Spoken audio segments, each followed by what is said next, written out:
Top quality और consistent performance के लिए सिर्फ सिल्वर पंप नाम याद रखना।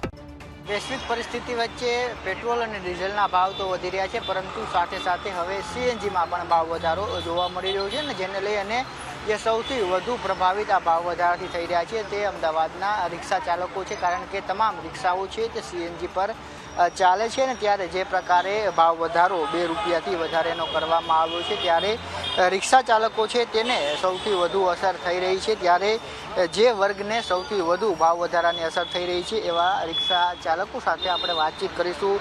विजयभाई, जे प्रकारे भाव वधारो करवामां आव्यो छे पेट्रोल डीजल बाद हवे सीएनजी में पण भाव वधारो करवामां आव्यो अने सीधी असर अने सौथी वधु असर तमने पड़े छे, शुं कहेशो अने कई प्रकारनो भाव वधारो? आ सीएनजी गैसना भाव वधारानो अमे सख्त शब्दों में वखोड़ीए छीए, आनो सख्त विरोध करीए छीए। जोवा जईए तो 1 महीनानी अंदर 2 वखत भाव वध्यो। पहला 1 રૂપિયા 50 પૈસા वध्यो 4 तारीखे अने आजमां 2 રૂપિયા 25 પૈસા, एटले 4 રૂપિયાનો भाव वधारो थयो। आखा दिवसमां रिक्शा चालको आशरे 4 થી 5 કિલો गैसनो वपराश करता होय तो पोताना छोकराने एक दूधनी थैली लाईने ना पीवડાવી सकता है, दूध ना पीवડાવી सकता है, आ भाव वधारो सीधी कंपनी लई जई रही है। तो आनो अमे सख्त शब्दों में विरोध करीए छीए, कारण के छेल्ला 3 વર્ષથી रिक्शा ड्राइवरनो 1 પણ રૂપિયાનો ભાડા વધારો કર્યો નથી અને આ ભાવ વધારો તો નડી રહ્યો છે। સામે મોંઘવારી, पेट्रोल डीजल और गई काले दूधनो पण भाव वधारो थयो। आ मोंघवारी पण सीधी असर करी रही है। अमदावाद शहरनी अंदर 2 થી 2.5 लाख रिक्शा ड्राइवरो है, गुजरातभरनी अंदर 15 लाख रिक्शा ड्राइवरो है। तो आ बधाना घर परिवार पर सीधी असर आ सीएनजी पर पड़ी रही है, कारण रोजे रोज आ सीएनजी नो वपराश थतो होय।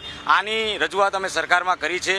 ए रजूआतने अनुसंधाने सरकार जेम बने तेम जल्दी निर्णय ले, नहीं तो अमे अमारा यूनियन वती अमदावाद शहरना विविध रिक्शाना यूनियन है, संगठन है, समिति है, एनी 5 वागे आज बैठक है, एनी अंदर अमे निर्णय लेवाना है। विरोध प्रदर्शन, रैली के भूख हड़ताल करवा जई रह्या छे। जरूर पड़े तो अमे रिक्शानी हड़ताल पण करवा जई रह्या छे। तो आवुं ना थाय, ना छूटके अमारे आ पगला लेवा पड़ता होय छे, मजबूरी में अमारे लेवा पड़ता होय छे।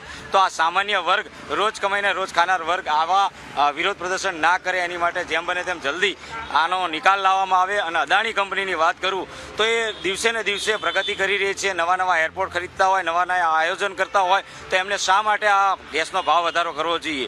तो आ भाव वधारो पाछो लेवामां आवे ए ज अमारी मांगणी छे। अने साथे ज आ जे कंपनीओ आ रीते मनमानी प्रमाणे महीनानी अंदर 2 વખત भाव वधारो करे तो आवुं ना थवुं जोईए। रिक्शा ड्राइवरों पण ध्यान राखवुं जोईए। अने आ भाव वधाराथी जाहेर जनता उपर ज बोझो पड़े छे, कारण के आ भाव वधारो थाय एटले रिक्शा भाडुं वधवानुं छे, तो आ बोझो जनता उपर ना पड़े एनी पण सरकारे तकेदारी राखवी पड़े। ए ज अमारी विनंती छे। अमारी आंदोलन शरू छे। શું કહેશો, જે પ્રકારે રોજ કેટલો ગેસ છે તે તમારે જોઈએ છે રિક્ષામાં અને એની સામે જે ભાવ વધારો થાય એનાથી રોજનો તમને કેટલો વધારો છે તે લાગે? આમ તો જોવા જઈએ તો રિક્ષાની અંદર રોજે રોજ 5 કિલો ગેસ અમારો વપરાતો હોય છે। સામે આવકમાં કશું એટલું બધું અત્યારે છે નહીં અને સામે ઉપરથી સીએનજીના ગેસના ભાવમાં વધારા થઈ ગયા છે, એટલે અમારે ક્યાંક ને ક્યાંક રોજના 20 રૂપિયા જેવો તો એ જ માર પડે। બધા પેટ્રોલ ડીઝલ, ઘરની દૂધની થેલીઓ આના ઘણું બધા અત્યારે મોંઘવારી વધી ગઈ છે, એમાં અમને બહુ મોટો માર પડે છે। સરકારશ્રીને અમે નમ્ર અપીલ કરીએ છીએ કે આ ભાવ વધારો જલ્દી પાછો ખેંચે અથવા તો અમને યોગ્ય વળતર એનું આપવામાં આવે, વધારો આપવામાં આવે। અગર જો આમાંનું નહીં થાય તો કદાચ અમે આવનારા સમયમાં ઉગ્ર આંદોલન પણ કરી શકીએ। કેટલો જે ભાડું છે તે વધવું જોઈએ એવું તમને લાગે છે?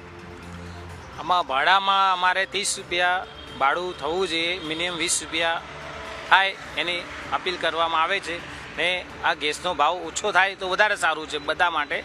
નાના માણસો બધા જે રિક્ષા ડ્રાઈવર છે કોઈ રૂપિયાવાળું છે નહીં, આમાં બધા ગરીબ માણસ છે। 50% બધાના ભાડાના ઘરના છે। હવે ભાડાનું ઘર, મકાનમાં ભાડું ભરવાનું કે પછી છોકરાઓના ભણાવવાના આ બધું રિક્ષા ઉપર જ માણસ જીવી શકે। તો રિક્ષા ના ચલાવે તો ક્યાં જાય બતાવો? હવે સીએનજી તમે આટલો ભાવ વધારો, ના રિક્ષાનું ભાડું વધે તો માણસ ક્યાં જાય બેચારો? એના માટે સરકાર તરફ આ અપીલ કરવા માગે છે।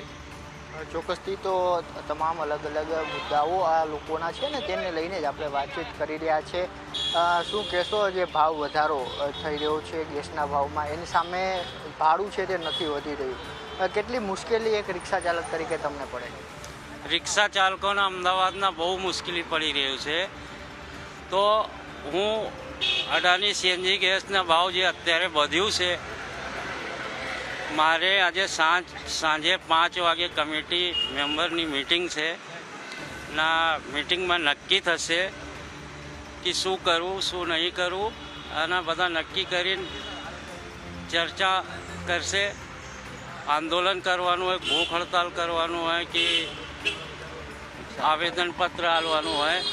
અગર એનાથી ગેસનો ભાવ પાછો નહીં ખેંચાય તો અમે પોતે 72 કલાક માટે અનશન ઉપવાસ ઉપર જઈ રહ્યા છે. એના પાછળ અમને 2.5 લાખથી 3 લાખ રિક્ષા ચાલકો સમર્થન આપશે. કેટલું જે ભાડું ગેસનો ભાવ વધી રહ્યો છે એની સામે કેટલું ભાડું વધારવાની તમારી માંગણી? અત્યારે રિક્ષાનું ભાડું મિનિમમ 20 રૂપિયા છે, પર કિલોમીટર 15 રૂપિયા છે. એનું વધારીને અમે ડિમાન્ડ તો મૂકી છે સરકાર સમક્ષ કે મિનિમમ ભાડું 30 રૂપિયા કરવામાં આવે અને પર કિલોમીટર 20 રૂપિયા કરવામાં આવે. તો જ આ રિક્ષા ડ્રાઈવરોને પોસાય તેમ છે, તો જ આ મોંઘવારીનો માર એ સહન કરી શકે તેમ છે. બાકી અન્યથા અમે અમારા આંદોલનની તૈયારી કરી નાખી છે. ચોક્કસથી તો જે પ્રકારે સીએનજીના ભાવમાં વધારો થઈ રહ્યો છે ને, ત્યારે રિક્ષા ચાલકોની માગણી છે કે જે ભાવ વધારો છે તે પરત ખેંચવામાં આવે ને, જો ભાવ વધારો પરત ન ખેંચવામાં આવે તો તેની સામે ભાડું છે એ તે વધારવામાં આવે. કેમેરા પર્સન કેતન શ્રીમાળી સાથે જયેશ ચૌહાણ, ન્યૂઝ કેપિટલ, અમદાવાદ.